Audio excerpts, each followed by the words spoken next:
Dear students, स्वागत है आपका हमारे यूट्यूब चैनल पर। स्टूडेंट्स, आज के इस वीडियो में हम बात करेंगे कक्षा 8 विषय सामाजिक विज्ञान नागरिक शास्त्र सामाजिक एवं राजनीतिक जीवन थर्ड के अध्याय संख्या 2 धर्मनिरपेक्षता की समझ, जो कि एनसीईआरटी के अंदर जो क्वेश्चन पूछे गए हैं अभ्यास प्रश्न, उनका हम सॉल्यूशन करेंगे।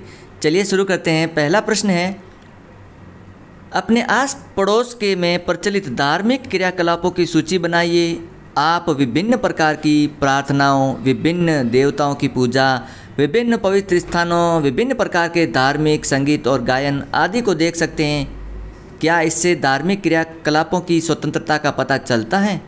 तो हम आंसर लिखेंगे, हमारे आसपास के पड़ोस में विभिन्न धर्मों के लोग जुड़े रहते हैं, जो अपने धर्म से अलग अलग पवित्र स्थानों को पूजते हैं, विभिन्न देवी देवताओं की पूजा करते हैं। जैसे हिंदू धर्म से जुड़े लोग मंदिरों में पूजा करते हैं, प्रार्थना करते हैं।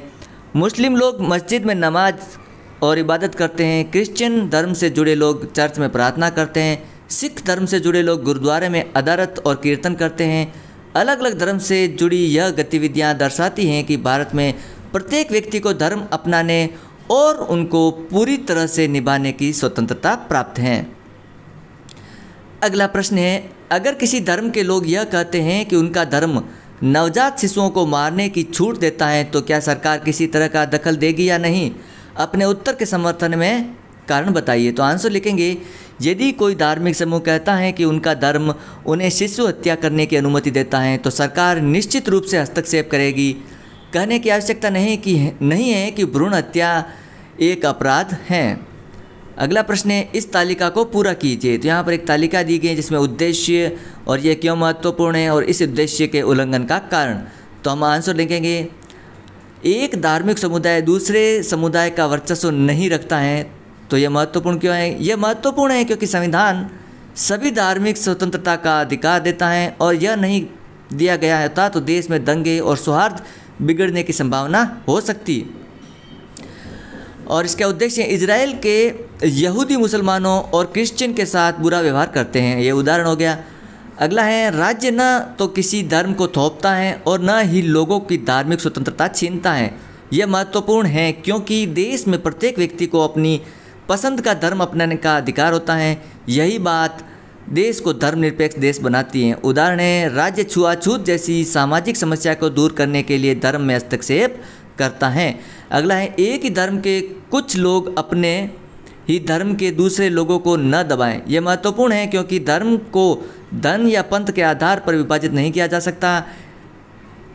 हर धर्म में कहीं ना कहीं कोई छुआछूत की समस्या पाई जाती है।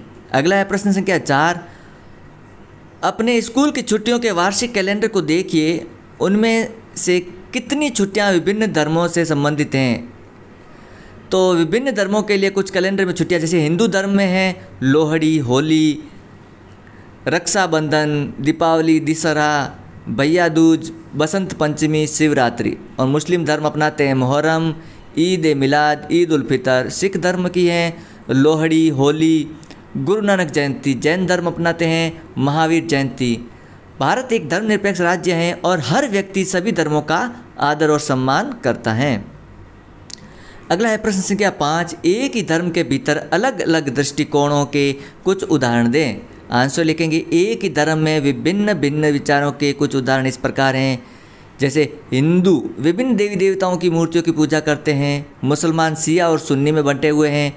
भगवान महावीर के अनुयायियों को जैन कहा जाता है और बौद्ध अनुयायी महायान और हीनयान में विभाजित हैं। अगला प्रश्न है प्रश्न संख्या 6, भारतीय राज्य धर्म से फासला भी रखता है और उसमें हस्तक्षेप भी करता है। यह उलझाने वाला विचार लग सकता है। इस पर कक्षा में एक विचार चर्चा कीजिए। चर्चा के लिए इस अध्याय में दिए गए उदाहरणों के अलावा आप जानकारी के अन्य उदाहरणों का भी सहारा ले सकते हैं। तो आंसर लिखेंगे, भारतीय राज्य धर्म से दूर भी रहता है और धर्म में हस्तक्षेप भी करता है।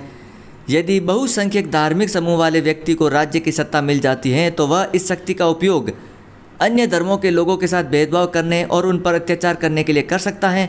बहुसंख्यक अल्पसंख्यकों को उनके धर्म का पालन करने से भी वंचित कर सकते हैं। उदाहरण के लिए हिंदू समुदाय में अस्पृश्यता अभी भी मौजूद है।